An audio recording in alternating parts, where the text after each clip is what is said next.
I think. All right, guys, we are at Sweetwater headquarters again this Friday. We have the awards show. Come hang out 5 p.m. EST, December 6th. And we're going to go inside. It's cold. I'm from Canada. I'm a bad Canadian. Let's go do music stuff. Oh my God.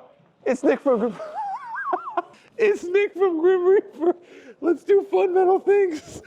We're here today with Nick Bocott of Grim Reaper. Nice to meet you, man. Nice to meet you too, sir. A pleasure, actually. A pleasure. We're here today at Sweetwater, and of course, everyone thinks, okay, you know, there's a big difference between modern metal and old school metal. And me, as a certified modern metal poser that loves breakdowns and grew up with dun-dun-does and junts, I want to learn from a master himself here, and then I'll also teach you, I'll probably teach you some new tricks. I'm sure you will. Mainly going to be noises. Nick, to start off, like, if you were to, back in the day, learn something as a person that just loves guitar and metal, what's like the go-to riff for everybody back in the day that's undeniable, whether it's a Black Sabbath riff, Metallica, what it might be? Like, what is the go-to for you that you feel is like, that's where we're going?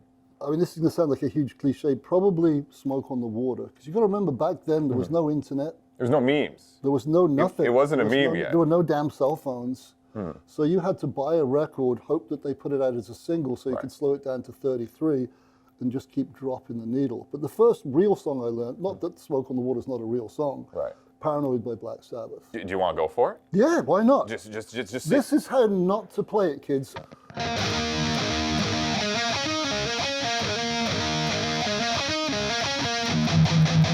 Choke, choke, choke, choke, choke. Chug, chug, chug, chug, chug. Did you know that chugs are now called junts? Gents or junts. It's a better name, right? Junts is a good name. Junt. Yeah, it rhymes with something, but yeah, you should leave that alone.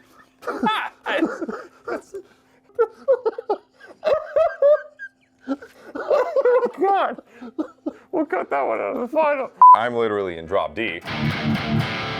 Just because that's like the go-to, I think a lot of kids nowadays learn. They pick up a guitar in a Sweetwater or a Guitar Center, and you know they stare at the employee and just go really slowly, like just knowing that the employee knows that they're gonna have to tune it back up. Yeah. And it's just an unfortunate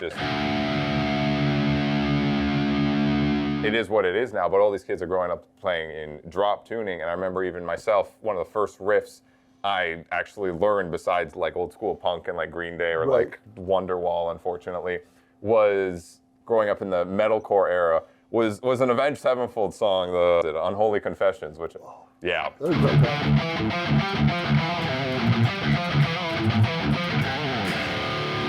And then you bring in the harmonies, the third harmonies. That was such a beautiful thing to hear. And that ruined my life. I became this now, I'm sorry. Melodic metalcore scene was becoming a thing, and no one knew it was what it was. They just called it the new age wave of heavy metal, right? Yeah, something like that. And the English thing with, I think Americans, if you go back, it's maybe the Allman Brothers, like the thirds, like the diatonic thirds. My big word of the day, kids, diatonic. Diatonic. That's the most education that has ever been received on this channel, and I'm not even joking. That's the fact. It just means staying within the scale, playing 3 notes higher. A great riff is timeless. Yeah. It really is timeless. You can make fun of Smoke on the Water until you're blue in the face. You didn't write it, so shut up. Mr. Blackman was sitting at home in a very big house because of that riff. And other stuff he wrote. Big riffs, big house. Was talking about riffs. Yeah. If you want, I thought it would be fun if we do a little segment where we go back and forth, and we don't have to play actual riffs that exist. You can if you want. Again, hearing kind of the differences of kind of the old school riffage in a metal capacity, and then like the modern noises, which I'm sorry you're gonna have to listen to this. We'll try it. Let's see what we can do. Let's just. You want to start this? You want to take it off? I'll start with something that I wrote because I might play it correctly. I might not. Okay. Go for it.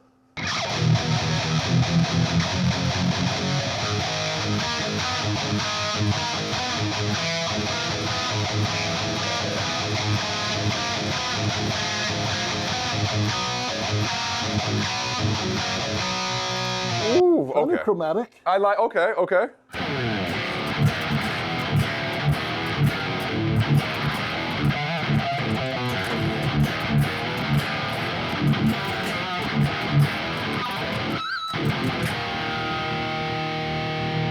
Go for it.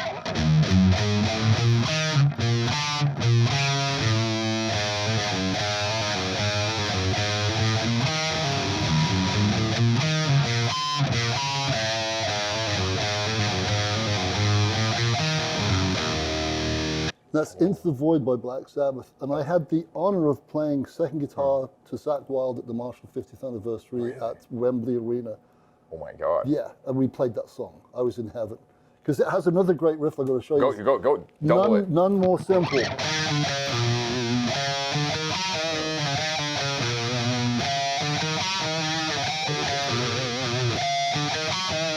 That's all you need, man. 5 notes and attitude. 5 notes and attitude. See, nowadays it's 0 notes and. Yeah,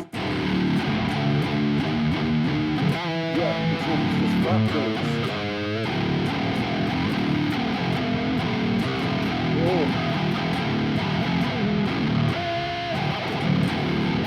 And then I don't have the wee, but we have that noise. Or this. That was more than 1 note. Yeah, that was a lot more than one. It started with 1 note. It started with 1. Okay, Let's do all riffs. 1 note. What's the lowest you've ever tried to tune down for fun?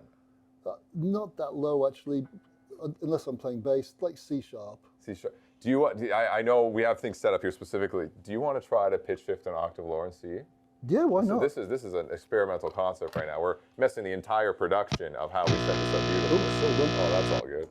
It's really hard. So an octave lower. So I have a whole octave lower. So your E is now a bass note E.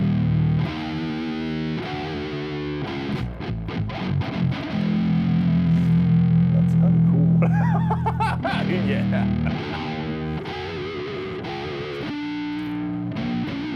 I love the way pitch shifters deal with pitch harmonics. Nothing happens when you pitch. It's just null noise. There, that you can get some nice that's cool. serials with some harmonics. Oh, and this is actually, it can deal with more than 1 note. Oh yeah.